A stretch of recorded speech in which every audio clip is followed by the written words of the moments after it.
एसोसिएसनको निवर्तमान अध्यक्ष र उद्योग वाणिज्य महासङ्घमा वस्तुगत परिषद म सहसभापतिको हैसियतले पनि मैले काम गर्ने मौका पाएँ र म केडिया समूह अन्तर्गत म पढ्छु र हाम्रो समूह भनेको एउटा औद्योगिक घरानाको रूपमा परिचित छ र त्यो भित्र एउटा सीताराम डेरी भन्ने छ। त्यो सीताराम डेरीको म एउटा सञ्चालक पनि हुँ र विगतमा पनि मलाई के लाग्छ भने आर्थिक र सामाजिक, किनभने आर्थिक रूपान्तरण होइन कि आर्थिक र सामाजिक दुईटै कुरा सँगै गयो भने चाहिँ निजी क्षेत्र र समग्र देशको चाहिँ राम्रो हुन्छ भन्ने हैसियतले जहिले पनि मैले त्यो मान्यता बोकेर गएको छु र यो वर्ष मैले चाहिँ उद्योग वाणिज्य महासङ्घमा वस्तुगत सङ्घको कार्य समितिको लागि चाहिँ मैले उम्मेदवार दर्ता गरेको छु र मलाई के विश्वास छ भने साथीहरूको माया प्रेम ममताले चाहिँ म र जुन हिसाबले मैले काम गरेको छु उहाँले मलाई मूल्याङ्कन गरेर योपालि स्थान दिनुहुन्छ भन्ने मलाई पूर्ण रूपले विश्वास छ। एजेन्डा के छ? मलाई के लाग्छ भने म उद्योग वाणिज्य महासङ्घमा किन जाने भन्ने एउटा प्रश्न आउँदाखेरि अथवा साथीहरूले मलाई भोट किन दिने भन्ने प्रश्न आउँदाखेरि चाहिँ मलाई के लाग्छ भने जति नजिकसँग चाहिँ मैले एउटा उद्यमीहरूको पीडा मैले बुझ्न सकेको छु, जति नजिकसँग चाहिँ मैले सरकारी तौर तरिका चाहिँ कसरी चाहिँ फङ्सनिङ गर्छ यहाँको सिस्टमहरू मैले बुझ्न सकेको छु।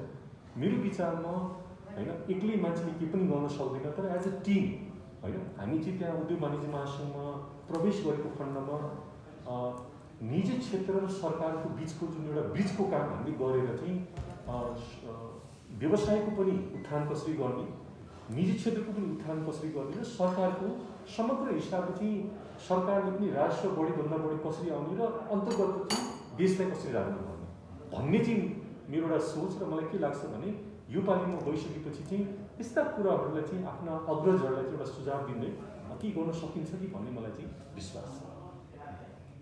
तपाईँ आफै पनि अध्ययन गरिराख्नु होला कोरोना अगाडिको अर्थतन्त्र, अहिलेको अर्थतन्त्र र यसबिच व्यवसायले भएका समस्यालाई कसरी हेर्नु भएको छ? एकदम मेरो विचारमा त जसरी यो कोरोनाले एउटा नौलो एउटा अनुभव नेपालमा मात्रै होइन कि देश संसारभरि नै जुन एउटा फैलाएको छ। अब नेपालको परिप्रेक्ष्यमा चाहिँ हामीले भूकम्प नहेरेको होइन, हामीले नाकाबन्दी नहेरेको होइन, तर यो कोरोना भनेको त ती सबैभन्दा धेरै अगाडि परेको चाहिँ एउटा विषयवस्तुको हिसाबले मैले पाएँ। किनभने भूकम्प र नाकाबन्दीमा पनि हामीले चाहिँ चाँडै हामीले चाहिँ रिकभर गर्न चाहिँ हामी सफल भएका थियौँ। तर यो कोरोनामा चाहिँ मैले के दुईवटा कुरा पाएँ भने एउटा चाहिँ क्रिया शक्ति मान्छेको चाहिँ एकदम घटेको अवस्था र अस्ति पनि मैले अध्ययन गरिरहेको थिएँ यो चैत्रको जब हाम्रो चाहिँ यो बन्द भयो, यो जुन सरकारले चाहिँ कोरोनालाई व्यवस्थापन गर्नुपर्छ भन्ने हिसाबले जुन बन्द गर्नुभयो, केही नभए पनि हाम्रो कुल ग्राहक उत्पादनमा 2 खरब रुपियाँको चाहिँ करिब हजुरको चाहिँ क्षति पुगेको अवस्था, करिब 16 लाख नेपाली जहाँ नेपालीहरूले चाहिँ आफ्नो भन्नुहोस् न आफ्नो इम्प्लोइमेन्ट गुमाएको अवस्था र यो पालि त भनिन्छ आर्थिक वृद्धि त शून्यमै पुग्ने पनि अवस्था चाहिँ हामी देखिरहेछौँ। र यो हिसाबले चाहिँ हामीले हेर्दाखेरि चाहिँ मैले के पाएँ भने अवस्था साह्रै नाजुक छ। त्यही भएर चाहिँ यो बेलामा चाहिँ सरकारले पनि एउटा अभिभावकको एउटा भूमिका चाहिँ खेल्नुपर्छ। किनभने निजी क्षेत्र भनौँ एकदम एउटा कमजोर भएको अवस्थामा चाहिँ सरकारले के बुझिदिनु पर्यो भने यो बेलामा चाहिँ निजी क्षेत्रलाई चाहिँ अगाडि सारेको खण्डमा चाहिँ भोलिको दिनमा चाहिँ त्यसको आय स्रोत भनौँ त्यसलाई राम्रो गर्ने भनेको यही नै निजी क्षेत्र हो। त्यही भएर चाहिँ यस्तो बेलामा चाहिँ मिलेर काम गर्न सकेन भने चाहिँ गाह्रो हुन्छ जस्तो मलाई लागेको छ। यो डेरी सेक्टरको सरकारले जब देख्छ डेरी सेक्टरलाई उ गर्दै हुन्छ, प्रतिनिधित्व गर्दै हुन्छ होइन। यो डेरीमा जस्तो कोरोनामा डेरीको आइटमहरूलाई हामी बायो प्रोडक्ट रूपमा के बनाउन सक्दैन थियौँ हामीले। किन संसारमा कृषि चाहिँ अब यो बेला यति उँभो लाग्दै छ, नेपालमा पनि उँभो लाग्दैछ होइन। यो डेरी पनि अब कृषि नै पर्यो, त्यसमा चाहिँ बायो प्रोडक्ट बनाएर हामी त्यस्तो केही गर्न सक्दैनौँ कि?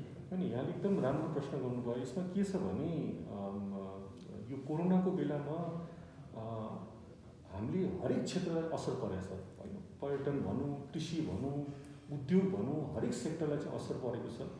र बाहिरबाट हेर्दाखेरि चाहिँ दुध भनेको त पानी भनेको त अति आवश्यक वस्तु हो, मजाले गइरहेको भन्ने चाहिँ एउटा आम जनतामा चाहिँ एउटा सोच, तर त्यस्तो चाहिँ भएन। किन भएन भने आजको दिनमा पनि hotel, restaurant, catering, school, college सम्पूर्ण बन्द। त्यही भएर चाहिँ हामीले दुध र दुध पदार्थ बनाउन सक्छौँ, हामीसँग त्यो क्यापेसिटी छ हजुरको, तर त्यो सामान हामीले कहाँ सप्लाई गर्छौँ? किनभने यो कोरोनाले गर्दा एउटा चाहिँ मैले यहाँलाई निवेदन गरेँ, इन्स्टिट्युसनल सेल्स बन्द भएको अवस्था।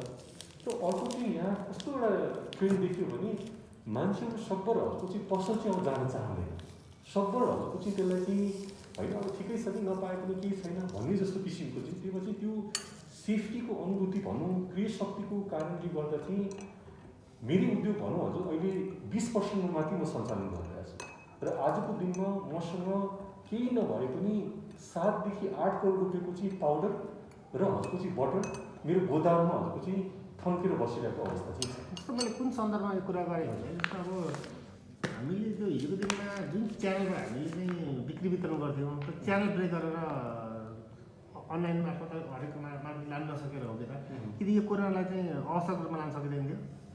यस्तो च्यानलहरू जस्तो हिजोको दिनमा हामीले एउटा च्यानल थियो जुन सहरमा जति खुलेका धेरै होटल थिए, रेस्टुरेन्ट थिए अथवा चाहिँ विभिन्न अरू थियो एक्टिभिटिज हुन्थ्यो होइन, त्यहाँ इजिली गइरहेको थियो।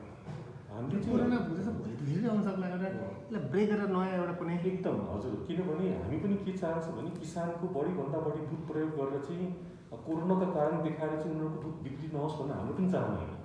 हामीले हजुरको चाहिँ फुड मान्डु लगायत हजुरको चाहिँ केही अनलाइनहरूलाई चाहिँ हामीले कन्ट्याक्ट गरेका थियौँ। समस्या यहाँ के आइरहेछ भने सपोज महाराजनबाट एकजनाले चाहिँ मलाई 1 केजी पनिर चाहिन्छ भन्यो भने चाहिँ अब 1 केजी पनिर चाहिँ हामी चाहिँ त्यहाँ पुऱ्याउँदा पुऱ्याउनु त त्यो पनिरको भन्दा बढी कस्ट हजुरको चाहिँ त्यहाँ पुरा हुन्छ।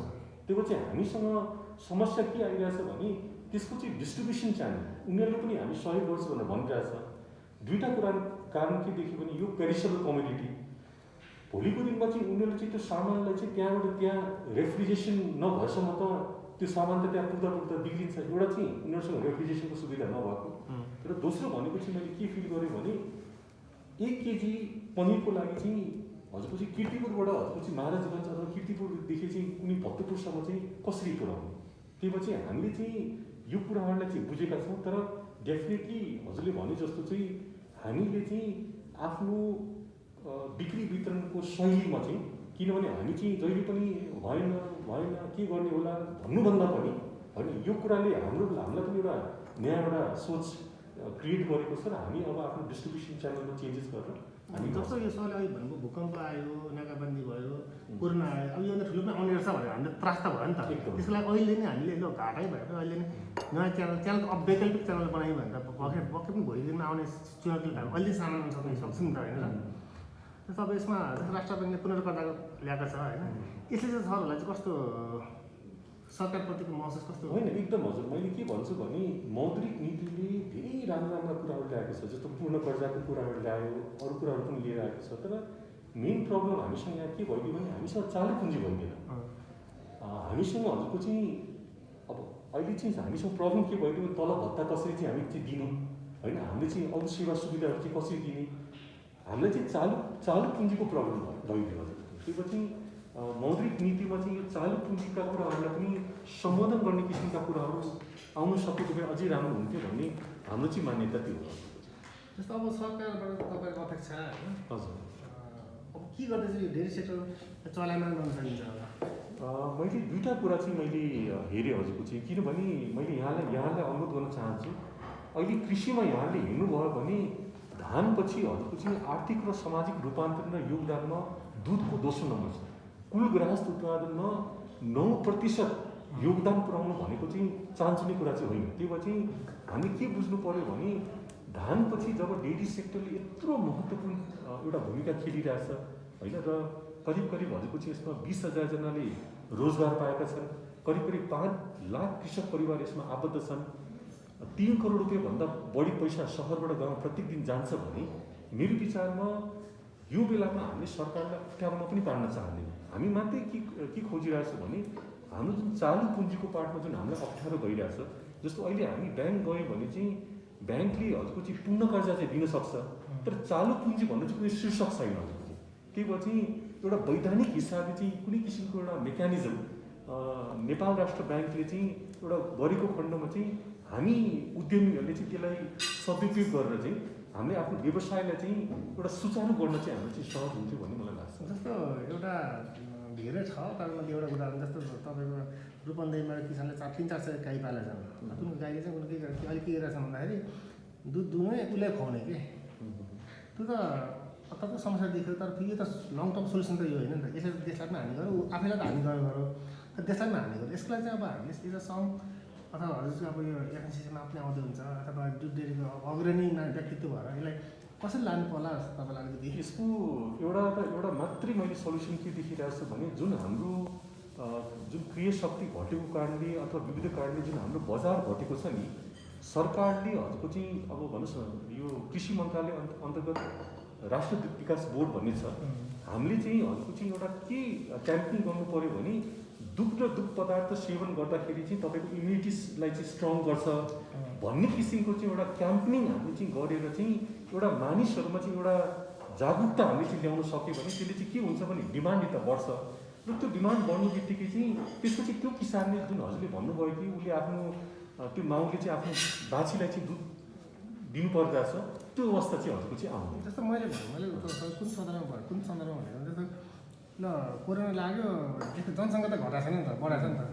खाने मान्छे त त्यति नै हो, रेस्टुरेन्टमा खान्थ्यो होला, कहीँ गएर खान्थ्यो होला, खान्छन्। तर अहिले त हामी उसलाई पुऱ्याउनु नसकेको हो नि त खासमा त अहिले। होइन हजुर, मैले यसलाई अलिकति मैले फरक हिसाबले राख्न मैले प्रयास गरेँ।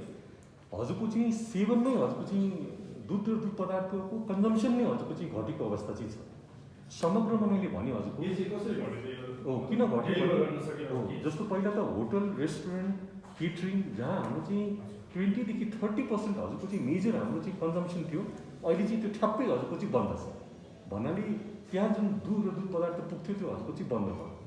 दोस्रो भनेको चाहिँ हजुरको चाहिँ के भइदियो भने जस्तो अहिले मानिसहरू हतपत हजुरको चाहिँ घरबाट चाहिँ निस्किरहेको चाहिँ छैन होइन। अब कस्तो भयो भने पहिला 5 प्रकारका आइटम हामी लिन्थ्यौँ भने अहिले क्रिय शक्ति घटेको कारणले चाहिँ दुइटैमा काम चलाउँ भन्ने जस्तो पनि अहिले प्रत्येक हामी नेपालीहरूको चाहिँ भान्सामा भएकै छ हजुरको चाहिँ कुरा। त्यो भए चाहिँ विविध फ्याक्टरहरूले गर्दा जुन चाहिँ छ नि यी कुराहरू चाहिँ भएको छ। त्यो भए चाहिँ हजुरले चाहिँ मैले के भने हामी जति पनि दुध र दुध पदार्थ बजारमा हामी दिन सक्छौँ, मेन कारण भनेको चाहिँ डिमान्ड आइदिन, डिमान्ड क्रिएट भयो। त्यो पछि त्यो डिमान्ड क्रिएट गर्नको लागि चाहिँ मिडिया क्याम्पेनिङ कि दुध र दुध पदार्थ सेवन गर्नुहोस्, आफ्नो इम्युनिटीलाई चाहिँ स्ट्रङ गर्नुहोस् भन्ने किसिमको चाहिँ एउटा म यही ठाउँमा आउँदै थिएँ कि जस्तो मैले भनेको जस्तो यो सरहरूको सँगले चाहिँ बोर्ड त्यत्रो बोर्ड छ होइन, तपाईँको हकिको लागि बस्ने बोर्डको कामै गरेको छैन अहिले होइन। तर त्यसलाई अलिक झकझक गर्ने, प्रेसर दिने यो सब चिज गर्नलाई चाहिँ अब सरहरूको बल अथवा चाहिँ सङ्गठनात्मक हिसाबमा त्यो बल नपुगेर त्यहाँ नगएको हो कि त यस्तो छ हजुर। अथवा यसमा समग्रमा सरले अब यो सेक्टरलाई सुधार्नको लागि अब उहाँको चाहिँ निजी क्षेत्रको एउटा स्टेक होल्डरको हिसाबले कस्तो भूमिका खेल्नुपर्छ भन्ने एउटा प्लान हुनुहुन्छ अथवा के गर्नुपर्छ सरकारले सरको अध्ययनमा अबको बाटो के भन्नेमा यो सेक्टरलाई बोर्डदेखि बोर्डसम्म सुधार्नु पर्यो? अबको बाटोमा दुईवटा कुरा गर्नु पऱ्यो हजुरको चाहिँ। एउटा चाहिँ हामीले बोर्डदेखि ओटसम्म अझै पनि हामीले आफ्नो क्वालिटीलाई गुणस्तरलाई चाहिँ अझै पनि राम्रो गरेर चाहिँ एउटा आम उपभोक्तामा चाहिँ यस्तो बेलामा चाहिँ मिल्क र मिल्क प्रडक्टको क्वालिटी सुधार भएको थियो, अझै पनि थप सुधार भएको छ भने एउटा चाहिँ त्यो अनुभूति हामीले चाहिँ कसरी क्रिएट हामी चाहिँ गर्न सक्छौँ। र दोस्रो भनेको चाहिँ हामीले आफ्नो बजारको हकमा चाहिँ त्यो डिमान्डलाई चाहिँ कसरी हामीले बढाउने, यो दुईवटा कुरालाई र त्यसो भनेको चुक्ता पुँजी चालु पुँजी, यो तीनवटा कुरालाई चाहिँ हजुरको चाहिँ हामीले प्राथमिकताको साथ अगाडि लगाउन सक्यो भने राम्रो हुन्थ्यो जस्तो मलाई चाहिँ लाग्छ। र सरले अब एफएनसिसीमा गएपछि दुध क्षेत्रको मात्रै कुरा गर्नुहुन्न, समग्र वस्तुगत क्षेत्रको गर्नुहुन्छ भनेपछि दुध क्षेत्रको आफ्नो एक्सपर्टिज भएको बाहेक अरू क्षेत्रले कसरी हेर्नु भएको छ र उहाँहरूको भोइस कसरी चाहिँ तपाईँहरूले राख्नुहुन्छ त्यहाँ राख्नुहुन्छ र उहाँहरूले तपाईँलाई किन ट्रस्ट गर्ने, किन भोट हाल्ने भन्ने कुरो पनि फेरि एकदम राम्रो यहाँले भन्नुभयो। त्यो कस्तो छ भने अब एफएनसिसीआईको प्लेटफर्ममा गइसकेपछि मैले दुधको माथि कुरा राख्ने त प्रश्नै भएन होइन। म त त्यहाँ एउटा गइसकेपछि एउटा ब्रड हिसाबले सोच्नुपर्ने हुन्छ र यहाँलाई मैले निवेदन गरेँ हाम्रो उद्योग वाणिज्य महासङ्घमा के छ भने विभिन्न समितिहरू छन्, जस्तो उद्योग समिति छ, ब्याङ्किङ समिति छ, हजुरको चाहिँ वाणिज्य समिति छन् होइन। त्यही भएर चाहिँ मैले अघि पनि यहाँलाई भनेको थिएँ हामीले के गर्छौँ भने आफ्ना वस्तुगत सदस्यहरूको चाहिँ समस्या बुझिकन ती समस्याहरूलाई चाहिँ कन्सर्न समितिको सभापति सँग कुरा गरिकन चाहिँ हामी सरकार तहमा चाहिँ नीतिगत सम्बोधन हामी कसरी गर्ने भन्ने नै हाम्रो चाहिँ अहम र महत्त्वपूर्ण भूमिका हुनेछ। अहिले सरले निर्वाह यो अहिलेको कार्यकालमा हुनुहुन्थ्यो, यसलाई चाहिँ तपाईँको अरू सङ्गठन वस्तुगत सङ्घले हेर्ने दृष्टिकोण अथवा तपाईँका सदस्यहरूले हेर्ने दृष्टिकोण कति सन्तुष्ट हुनुहुन्छ, पार्न सक्नुभयो या आफै कति सन्तुष्ट हुनुहुन्छ र अब फेरि आउने कुरा गर्नुभएको छ यसमा? एकदम हजुर, आई थिङ्क जीवन भनेको प्रत्येक दिन सिक्दै जाने होइन र नयाँ नयाँ अनुभवहरू चाहिँ लिँदै जाने। त्यही भएर चाहिँ यो 3 वर्षमा मलाई के लाग्छ भने हामीले एज अ टिम हजुरको चाहिँ धेरै कामहरू चाहिँ हामीले चाहिँ त्यहाँ गर्न सक्यौँ होइन। जस्तो नीतिगत तहमा चाहिँ हामीले कतिपय कुराहरू चाहिँ अब चिनी उद्योगका इस्युजहरू आउँदाखेरि यानको इस्यु, त्यो हाम्रो जुन टर्कीमा चाहिँ हजुरको यान एक्सपोर्ट हुन्थ्यो, त्यो बेला टर्की सरकारले चाहिँ एकैचोटि बन्द गरेको थियो। त्यो बेला हामीले पहल गरेर अहिले फेरि यान, नेपालको यान चाहिँ हजुरको चाहिँ टर्की जान सुरु गरेको थियो।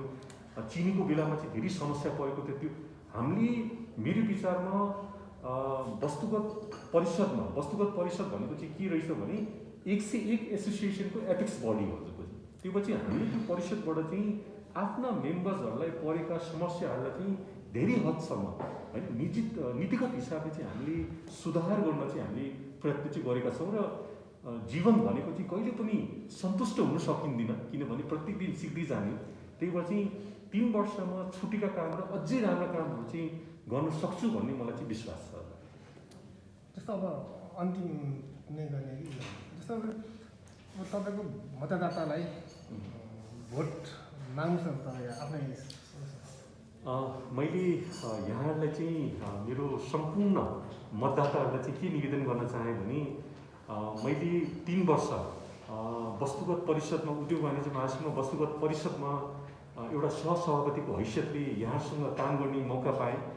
कति काम हामीले गर्न सक्यौँ, कति काम हामीले गर्न सकेको थिएनौँ होला, तर एज अ टिम हजुर हाम्रो बिचमा जुन एउटा आत्मीय सम्बन्ध छ, अझै पनि मलाई के विश्वास छ भने पुनः पनि यहाँले मलाई विश्वास गरेर एउटा मौका दिनुभएको खण्डमा यसलाई अझै पनि मैले चाहिँ यहाँहरूको विश्वास मैले तोड्ने छुइनँ र राम्रो गर्ने छु भन्ने मैले यहाँलाई चाहिँ मैले हार्दिक निवेदन गर्न चाहन्छु।